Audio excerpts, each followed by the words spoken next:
夏夏。我今年34岁了，就这个年纪，看不出来，看不出来啊。我知道，看着还打扮得比较可爱。34岁了，我也是刚结婚不久。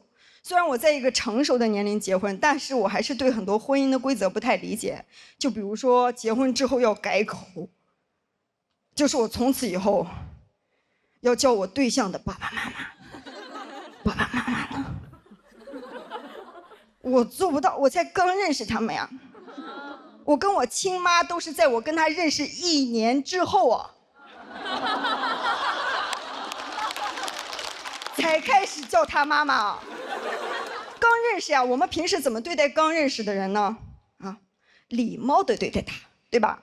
无法想象我见到我婆婆，我握着她的手跟她说：“妈妈，您好。”总听我老公提起您。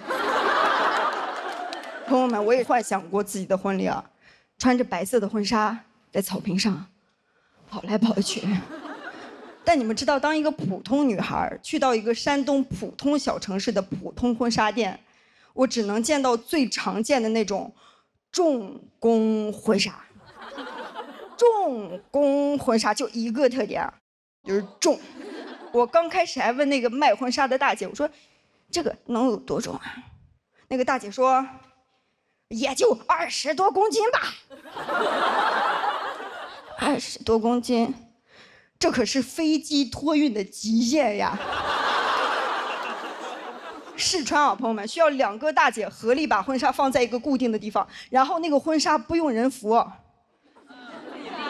她可以自己站在那儿独立婚纱。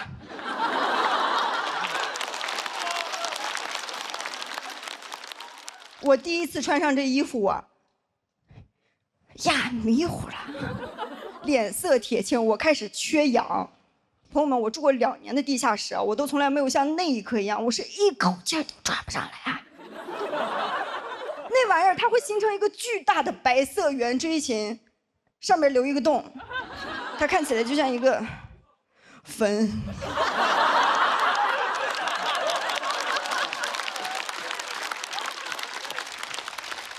我妈看我脸色不对，还在旁边劝我：“宝贝，啊，结婚可是你这辈子最幸福的一天。你要是有什么不舒服的，你就忍一忍啊。”这得是一种什么样的幸福啊？忍忍得幸福。还有一套衣服啊，叫做绣荷，大家听说过吧？结婚的时候要穿。它是一套传统的中式的服装。我后来也了解过这个绣荷的来源啊，它来源于2001年周迅的一部电视剧《橘子红了》，然后里边的主角绣荷穿了一套漂亮的婚服，然后大家开始模仿，这是它真实的历史啊。但是当时婚纱店的大姐可不是这么跟我说的，她跟我说，在我们山东穿绣荷结婚啊，是老祖宗留下来的一种传统。在古代呀，只有正房结婚才能穿绣荷的。我想了一下，我是正房啊，就我高低得来一套吧。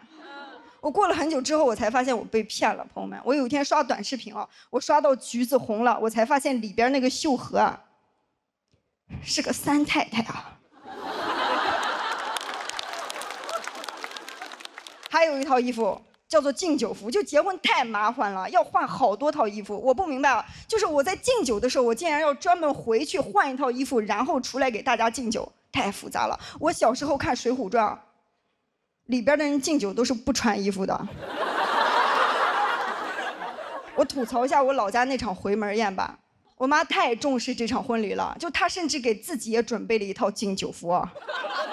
人家是真没白准备啊。所有人来的时候说恭喜都是跟他说，所有人敬酒都是找他敬，照片拍出来全部都是她和她的闺蜜。我全程跟在她后边给她拿手机啊。她那天太开心了，就是她见到每一个人都要重复一遍，今天呀真的是我这辈子最幸福的一天了。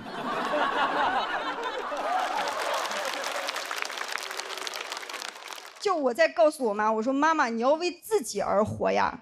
就是我根本不在乎这些仪式。我说妈妈，如果你认为这个仪式很重要，那你这辈子最幸福的那一天，应该是你自己结婚的那一天啊。然后我妈陷入了沉思。我结婚的那一天，是你外婆这辈子最幸福的那一天啊。谢谢大家。Hello， 大家好，我是刘仁成。确实压力有点太大了。我最近唯一坚持的事，就在朋友圈每天抱怨为什么要比赛，为什么会这么痛苦。前天我又发了一条，说为什么比赛就只让我这么痛苦呢？佳佳您回复，可能是因为你没参加过高考吧。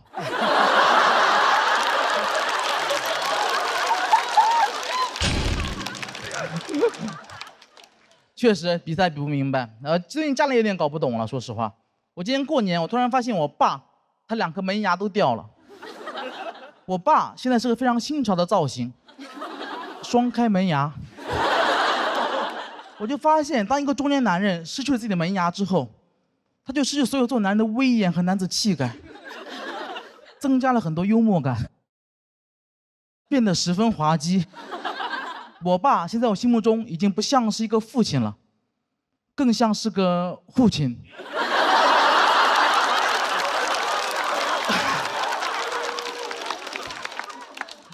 我爸干了一辈子门窗，到老嘴巴漏风了，漏的都是当爸爸的威风。我爸现在可以同时抽4根烟。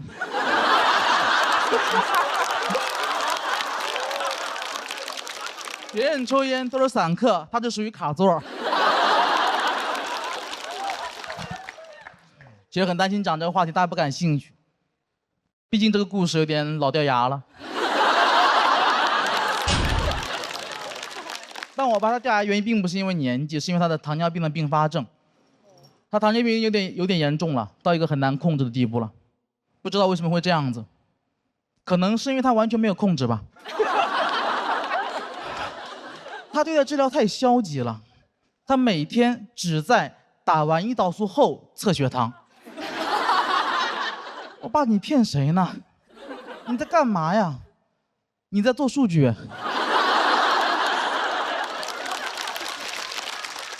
你这哪是测血糖啊？你纯测胰岛素呢。而且你说我爸他不控制饮食吧，他也没吃啥好东西，每天早上起来先吃一盆挂面，用最小的成本给身体最大的伤害。每天早上起来往那一坐，跟县太爷似的，升糖。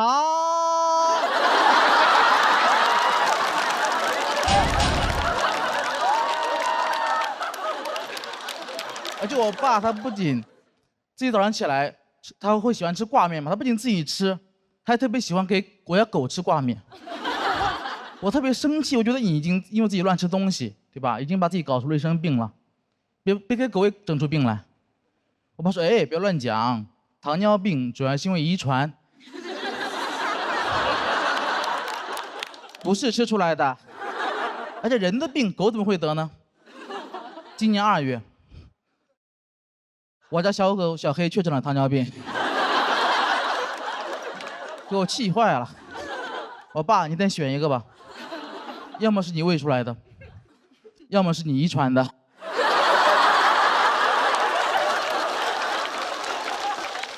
而且你考虑到遗传，很绝望，我以后肯定也会得。过几年别人问我爸，你们家谁有糖尿病啊？我爸说，我和犬子。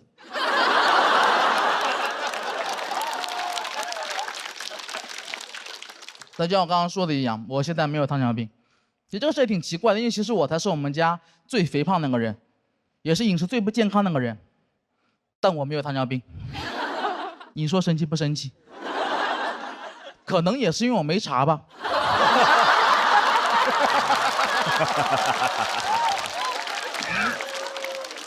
这儿你别说，真神奇，只要不查就没有糖尿病。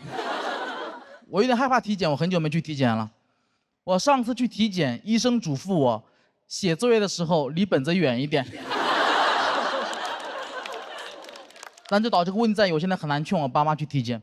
就每当我劝我爸妈去体检，他们就劝我去体检。你们去，你去，你们去，你去，你们去，你去。这么大年纪了，跟我玩反弹。但我真的又不敢带我爸妈我们3个一块去体检，因为我感觉我们这个家庭啊，不能同时承受这么多的打击。你不能把胖子放在一个篮子里面。要是我们家全部被查出糖尿病了，怎么办？家里挂面谁吃啊？狗都不能吃啊。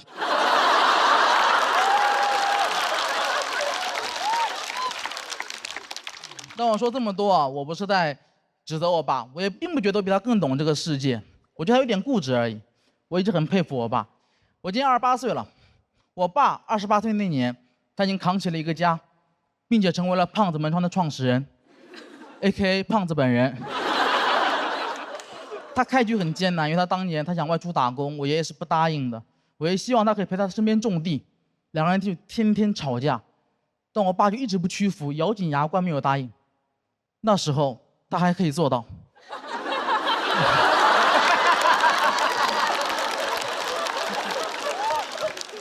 有一天他们吵得特别凶，我爷爷把我爸爸带到一个田里面，挖了个坑，跟他说：“如果你再提去外面打工的事情，今天我就把你给埋了。”然后一脚把我爸踹进了坑里。当时全村都过来看热闹了，也有人在劝我爷爷，但我爷爷不语，只是一味的挖地。这不是一般的挖地，这是道德的挖地。我现在尽量轻松去讲这个事情，但那天对我爸来说一定是非常恐怖且难熬的。那天泥土就像雨点一样不断落在我爸头上，但我爸还是没有求饶，最后他赢了。2年后他可以外出打工，临走前他跟我爷爷说了一句话，说：“谢谢你当年的栽培。”然后才有了后面的故事。他结了婚，有了2个小孩，把整个家从江西的农村带到江苏的常州，一个经济发达、教育很好但足球很差的城市。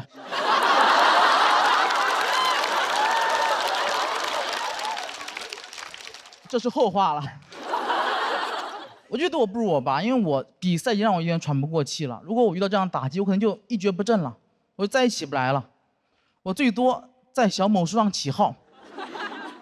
家人们，这个世界谁懂啊？恶毒的爸，不停地挖，泥巴里的我怎么开出生命里的花？但我爸什么都没做，他就默默忍受这一切。我爸被我爷爷从小打到大，但我从小没有挨过1次打，可能是因为我爸淋过土吧。淋过土的那个男孩学会了给别人打伞。所以前2天我还带我爸妈去体检了，我觉得得面对这一切。体检报告出来之后，确实吓了我一跳，因为我发现我爸妈的病啊加起来都没我1半多。哇，比子欲养而亲不待更可怕的事情发生了，子要先带了。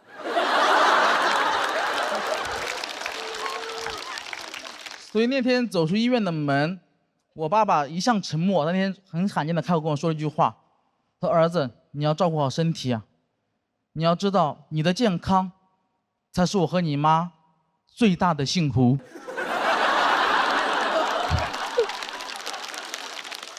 那一刻，炎热的夏天突然拂过了一阵凉爽的风，是爸爸的微轰。大家好，我是轮子爸爸。大家好，我是杨蒙。谢谢，真的谢谢你们，而且你们真的辛苦了。我洞房都没闹这么晚。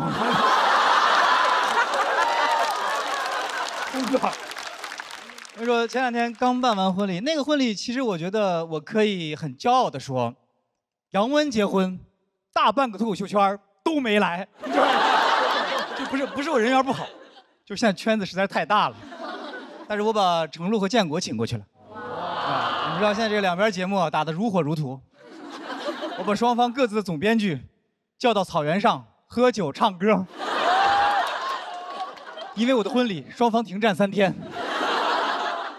他们现在叫我脱口秀核心大使。但其实我不是太喜欢这个称号，因为我那个草原婚礼我自己设计的，我就骑马入场，我觉得特别帅。结果到他们嘴里说蒙恩出塞。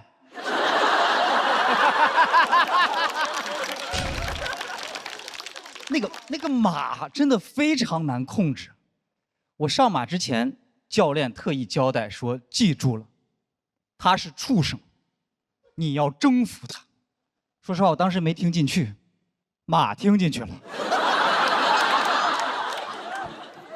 打我开始上去之后，他就试图在征服我。因为那个新娘的马新娘的马特别好，但我那个马特别躁动。新娘的马走起路来就很优雅的完成工作，他就这样。我那匹马就是这样。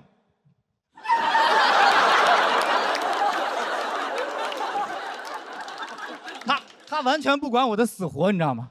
他颠得特别开心，然后我在那个马背上，我就开始这样。小北看见了说：“快看，杨文在给马打气儿！”我。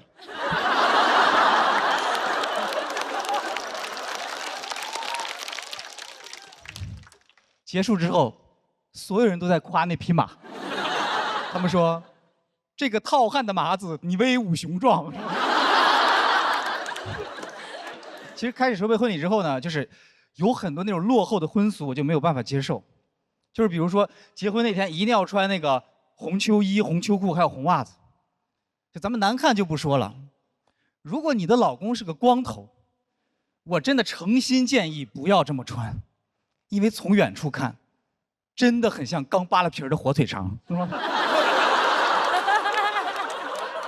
然后我们那儿还有一个很扯的说法，就是说新郎去娶亲不能带姑姑，然后新娘他们送亲，姨妈们不能去。知道为什么吗？因为姑姑的谐音是孤，婚后会孤独；姨的谐音是姨，你俩会猜疑。这是不是有点太扯了啊？太扯。就是照这个逻辑，我就想说，谁能去？叔叔不能去，因为日子会过叔；大伯不能去，你俩会闹掰；姐姐不能去，解开了新人的姻缘；哥哥不能去，他会放了爱情的鸽子。是吧？这个习俗的核心就是你家要有个王建国，你结婚全家别出门。王建国自己结婚都不能去呢，因为家有王建国，日子往见过。所以我当时跟婚庆聊的第一条就是，拿掉所有和谐音梗有关的习俗。但我所有东西我都拿掉了，但只有一个拿不掉，就是那个早生贵子。我妈非要在那个床上就要放那个干枣、花生、桂圆、瓜子儿。说实话，我俩领证3年半了，一直没孩子，是因为床头忘放干果了吗？我们之所以不生贵子，就是因为生子很贵。我不想生贵子，我就想生个贫子。我不想我的孩子从小就是弹钢琴、学骑马，然后打少儿高尔夫。我就希望我的孩子每天拿个烂矿泉水瓶跟我说：“爸爸，看我刚抓的毛毛虫。”我会很开心地说：“哎呦喂，好孩子，你的快乐真给爸爸省心呀！哎，爸爸那儿还有一棵树，哎呦，快去吧，真机灵。这孩子长大一定是当啄木鸟的料。”然后我也很不明白，就是那个结婚为什么要请那个车队，一堆车，然后他们跟我说：“啊，这样接亲的话就是那个非常的气派风光。”我说我不觉得，因为你去接亲的车越贵，越说明那个车不是你的。因为没有哪位劳斯莱斯幻影的车主住在新营房2号胡同3单元502。霸道的王总办了一天婚礼，累的晚上终于坐了他的劳斯莱斯，仰望着星空顶，缓缓地回到了他家楼下，走了进去。哼！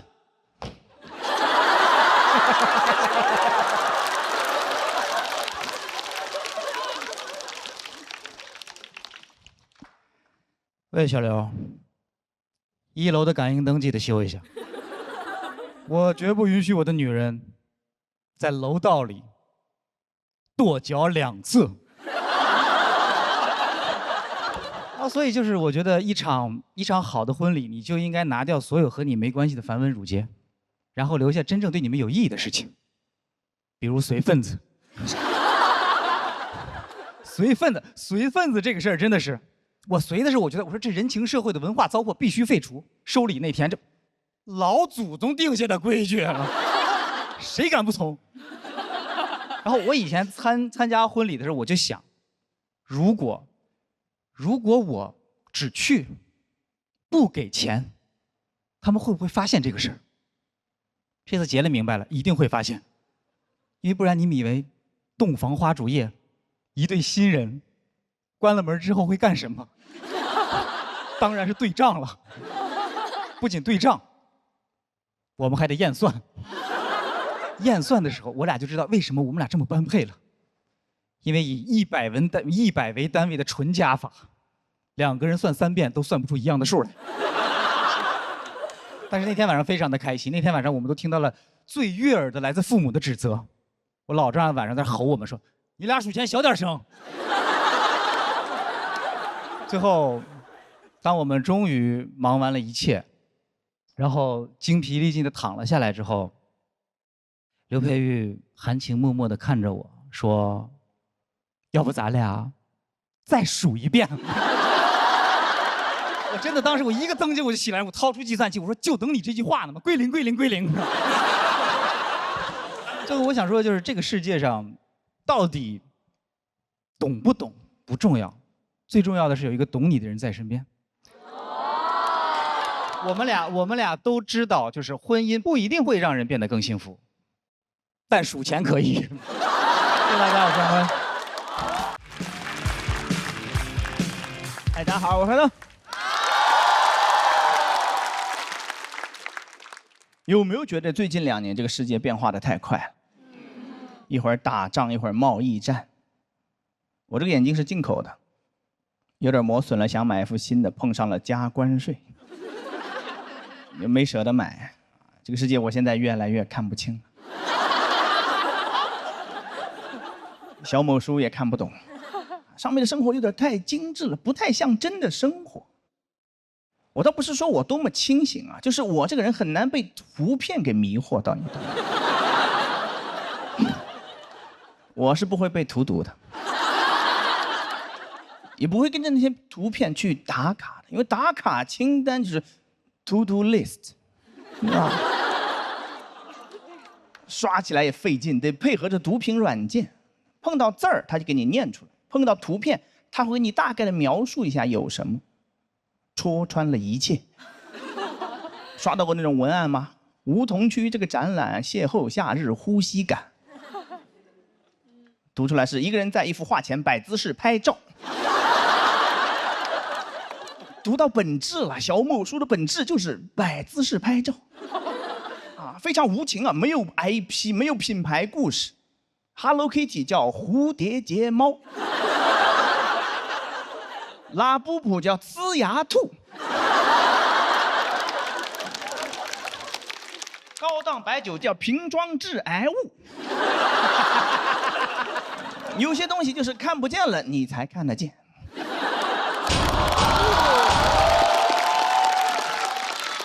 瞎子就不会盲目跟风的，我告诉你们。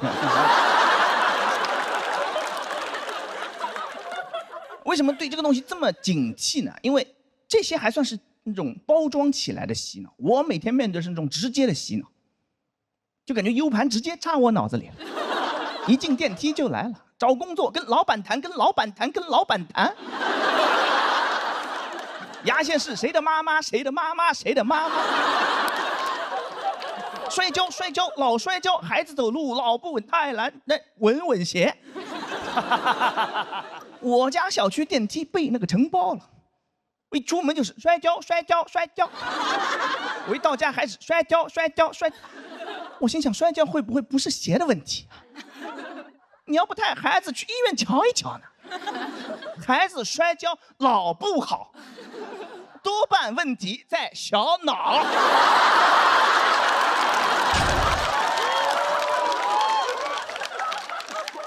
带点旋律的更加致命。我就路过一个奶茶店，我爱你呀，你爱我。回家跟着他哼了整整1个星期。我在那洗碗呢，洗着好好的，突然就来了，我爱你呀，你爱我。等你意识到你在唱歌的时候，你觉得自己就是个弱智，你洗个碗你乐啥呢？你乐是吧？你爱吗？你爱洗碗吗？你不就是没洗碗机吗？你不就是？就那么几首儿歌，写点词儿就往里套，一点创意都没有，但真的听得进去。这么高效的洗脑方式，我觉得就不应该用在这儿了，应该用在那种反复强调但是没有一点效果的地方。地铁站台上你就应该单曲循环，先下后上，先下后上，别插队，别插队。打思想钢印只需要2只老虎。哎，孩子不搞对象不结婚，过年回家你也别唠叨他，你唱你的歌就完了。不结婚不生孩子，老了以后怎么办？不结婚不生孩子，老了以后没人管。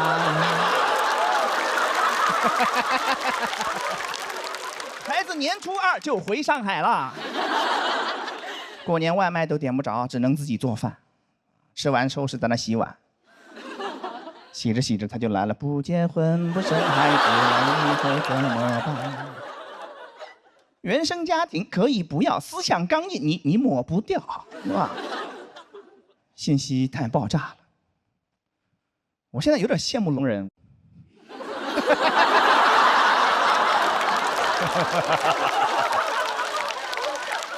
不用听废话，是吧？我有个观察分享给你们。怎么了？盲人不能观察啊？暗中观察不是观察啊。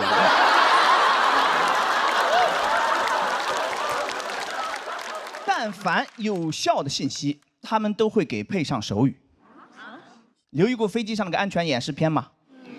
每一次对蓝天的叩问都是全新的探索，从中国到世界，不论是出发还是归来，东航伴你筑梦起航，共赴美好。这段话就没有手语。中间教你怎么使那个氧气面罩那会儿，专门花钱请了个人过来，嘎嘎嘎嘎，他也知道什么重要。安全演示片根本没人看，就聋人。一看见出来比划了，哎呦，保命的知识来了。那个片子里面内容哪天换了，你们根本不知道。哇，真要出事了，一飞机的人在那大喊大叫啊，要死了怎么办呢？妈写遗书吧，是吧？还有一些人为了掩饰内心的紧张，在那唱歌，不结婚不生孩子，老了以后怎么办？只有2个聋人，无比镇定，一声不吭在那聊天。我给你们翻译一下啊，你不要紧张，刚才片子我看了，第4排下面有降落伞，你跟我走。但只有2个，不要声张。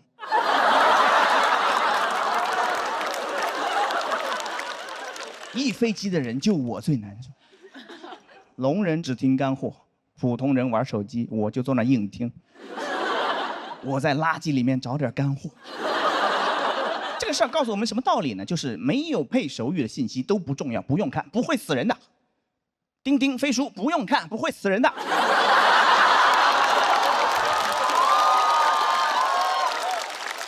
刚才这句就是干货。播的时候后期会给配手语的，你们看吧。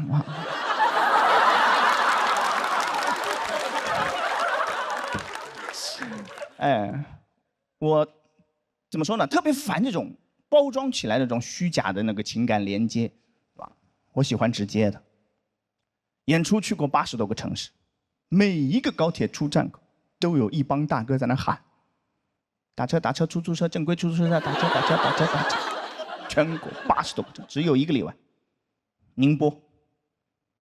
黑车黑车黑车黑车黑车黑车黑车黑车黑车黑车。啊！我第一次碰到，真的大为震撼。我想把网约车取消了，跟他走。我想看看能有多黑呢？眼前的黑是不是没有他的车黑呢？浙江人真的掌握了做生意的核心奥秘。真诚，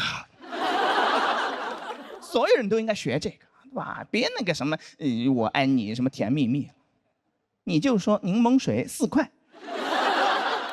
如果你要隔夜的话，只要3块。哎，为什么越来越看不清这个世界呢？因为障眼法也越来越多。个体户不叫个体户，叫主理人。人来疯不叫人来疯，叫 ESGP。啊，也有叫邓超的了，是吧？还有那些喜剧综艺，嘴上说着要给你拓展喜剧的边界，边界没拓出去多少，腾出来那点地儿全给塞了广告了。喜剧的内核不是悲剧，它就是广告。啊，被资本做局了，朋友们。你以为大家上来表达什么的，就混口饭吃啊？哇，脱口秀不是冒犯的艺术，就是混饭的艺术。啊，脱口秀我也越来越看不懂了，是吧？每个人都可以定义5分钟脱口秀，要表达，要好笑，要观点，要输出。我不太 care 这个东西，但是刷到自己的差评是真难受。说黑灯的专场挺好笑的，看完哈哈哈1个小时，出来不到10分钟全忘光了。还得是线上脱口秀好。我说啊，我干了4年了，越来越看不懂了，什么是脱口秀？什么是脱口秀？然后这会儿手指头滑到了他发的那张演出照片。读屏软件说，一个人在舞台上讲笑话。哎，我相信我的读屏软件，这个世界他最懂。但你们不同意这个观点也没有关系啊，我今天讲什么东西，你们很快就会忘记。你们只会记住不结婚不生孩子。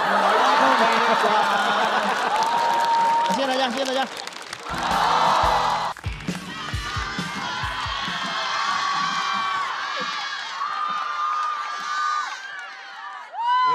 姐妹们吃点好的，求求了，对不对？来，演出，大家好，我是圆圆。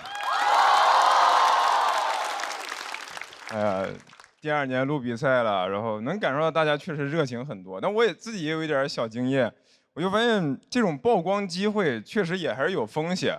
我不知道你们还记不记得，我去年讲过一篇我妈因为被诈骗成了老赖，开头吐槽了2句娱乐圈老赖之子。讲完之后，节目组问我说：“哎，那你妈欠的钱还完了吗？”我说没有啊。他说：“那你不就是老赖之子吐槽老赖之子啊？”然后节目组就让我在播之前把钱还完。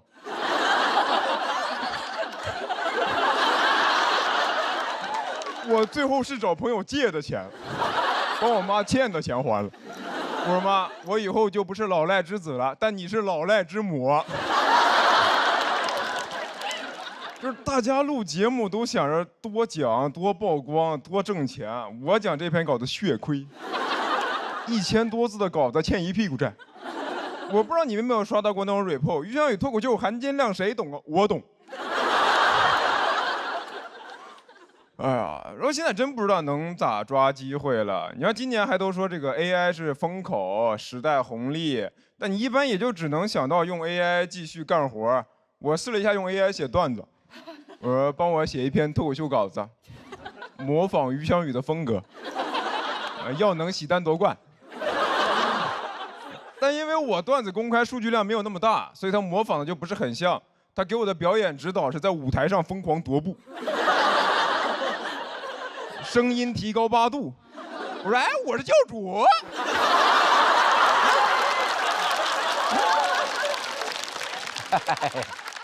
但是 AI 的东西看多了之后吧，你又会觉得这个世界还挺割裂的，因为你身边朋友一般都是担心因为 AI 失业嘛，但你确实又能看到有人靠 AI 挣钱。我之前看过一个采访，就台下一个观众问一个那种科技大佬说 AI 肯定会造就一批富豪，但也会造成大量失业问题，请问该怎么解决？那个 CEO 说 AI 时代机遇与挑战并存。我说啊，但它不并存在同一个人身上啊。我们这儿全是挑战，你哐哐机遇。哇，你怎么不直接说你下岗啊？你下岗啊？我上富豪榜啊？就是现在的人说话都不过脑子了嘛？哎，我就不信瓦特改良蒸汽机淘汰纺织工人的时候会说蒸汽时代，机遇与挑战并存。纺织工人说：“瓦特的脑子瓦特了，咱们要不干掉他吧？反正进去也是踩缝纫机。”我看完那个采访之后，真的就生气，我就希望 AI 能快点发展，统治人类，那就人人平等了，没有人上人，全都是 AI 的下人。就 AI 战胜人类，马斯克失去的一定比我多，我没有什么好失去的。我说老马最近咋样啊？他说4000亿美金全部清零，你呢？我说我挺好的，我花呗清零了。到时候那个富豪榜上面就80亿人并列首富，按姓氏笔画排序。我于翔宇，力压马化腾、刘强东跟张一鸣。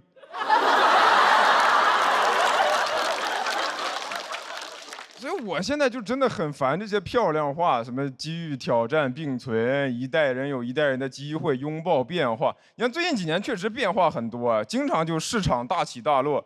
每次那种股票基金暴跌的时候，都会有人说：“哎呦，抄底的好机会。”但是我看到我的基金大跌，我只有一个反应，就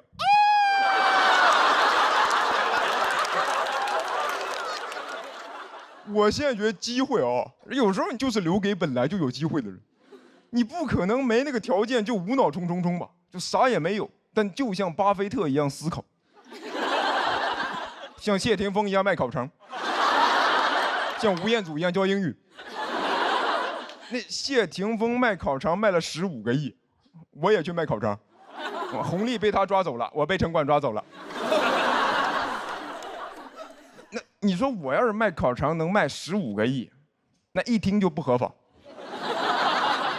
那烤肠得多上瘾，那淀粉肠里是淀粉吗？这就是机遇监狱并存。有时候我自己感觉有些事儿努力有点徒劳。我去年搬来上海，我那个房子是大房东直租，我当时问他，我说你这个房子不会突然卖吧？他说你放心，我不卖的，我这套是专门用来出租的，我有10几套呢。你不信我给你看。他手机上有个 Excel， 我看着那个 Excel 是真的说不出 Word。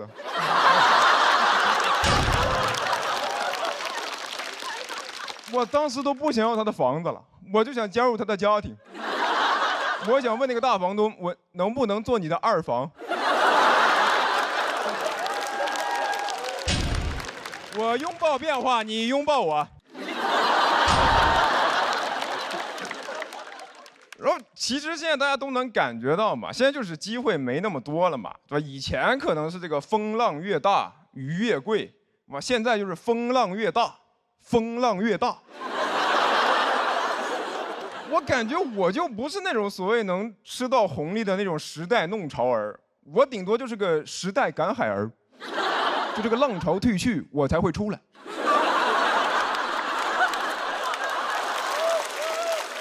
这能不能捡点啥呢？哎，这是个海螺。哎，听，是我哭的声音。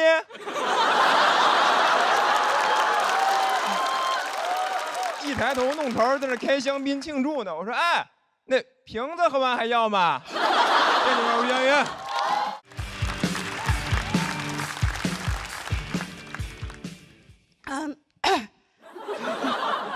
大家好，我是来自山东临沂沂蒙山的房主任。问一下大家啊，大家都有工作吗？有。我也有。适合大妈的工作只有2个啊，脱口秀演员和环卫工人。环卫工那个工作我没保住。你们再不笑，脱口秀演员也要下岗了。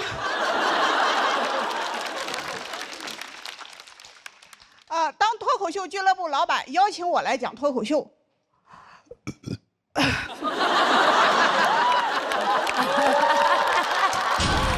可爱啊！说实话，很纠结。当时我们村信息中心要选我当下一届的村长的，这个世界谁懂啊？我在50岁面对的人生选择竟然是从政还是从艺？我可是个山东人。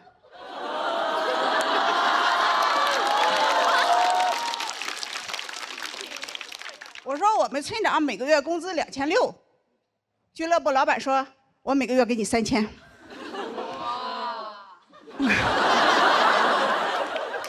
我说其实吧，他钱不钱的无所谓，我就是热舞台。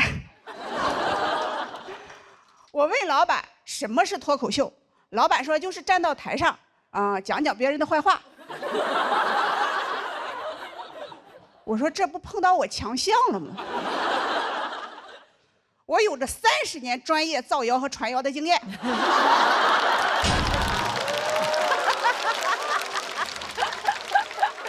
全国说脱口秀的，谁能说得过我呀？我的第1场演出就演凉了，把我在村里积攒了50年的自信和骄傲击得粉碎。幸亏离家远呀，村里人不知道啊。村里的八卦都是我传的。我不说，没人知道。老板照顾我，就让我在俱乐部兼职做客服。他还很贴心的问我，说你敢跟别人说话吗？我说你应该问他敢跟我说话吗？他让我拿个手机在评论在网上卖票和回复评论区消息。有一天在评论区遇到了一个黑粉的网络喷子，就一下子激起了我的斗志。我说我好久没站在村口跟人对骂了呀。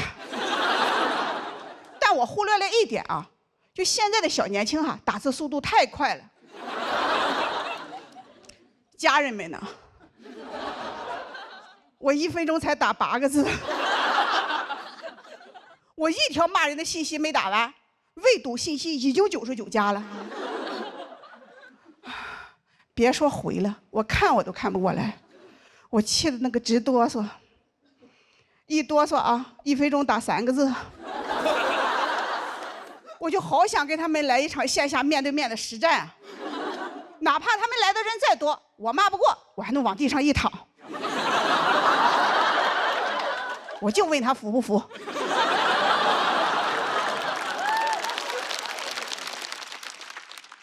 我一连回怼了好几天，第1天50人，第2天100，第3天200，是我的血压。我感觉我一个人在对战整个互联网，这互联网环境它也太差了，还有我们村头好。我问老板还有别的岗位吗？老板说接电话。我说这不又回到我强项了吗？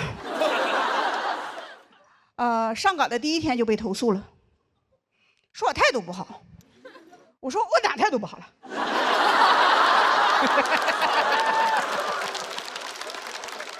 我长这么大一直都是这么接电话的呀。喂，谁？老板说大姐呀，你要用夹子音，你要说喂，你好啊。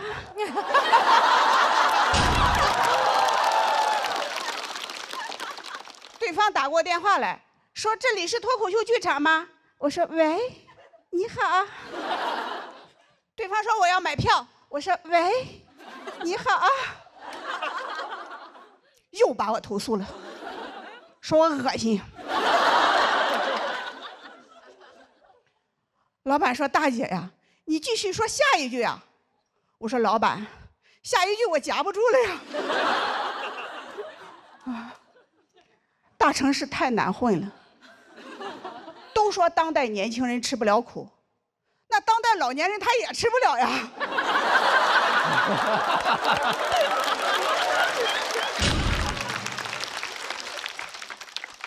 我还是干脆回村算了，回到村里种地吧，老年。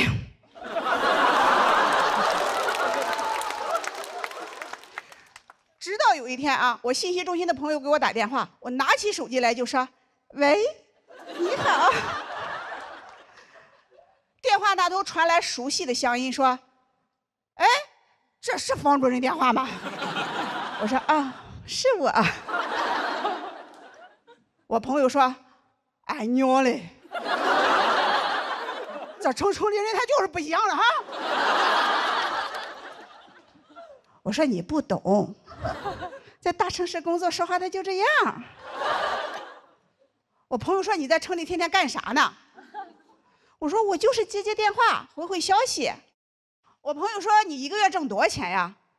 我当时脑子里的第一个想法是啊，原来问一个在城里打工的人1个月挣多少钱这么招人烦。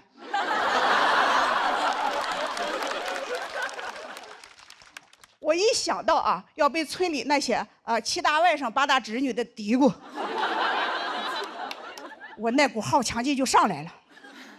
我说啊，不少挣，1个月2、3万，你来不？我给你介绍介绍。那一刻啊，我感觉是现在的我在劝过去的那个我走出来。第2天我就接到我女儿电话了。我女儿说：“妈，你到底在哪呢？全村的人都在传，你进了诈骗组织了，你快回来吧。”我说：“闺女啊，现在吧，妈妈走的有点远，已经走到比赛的第3轮了。”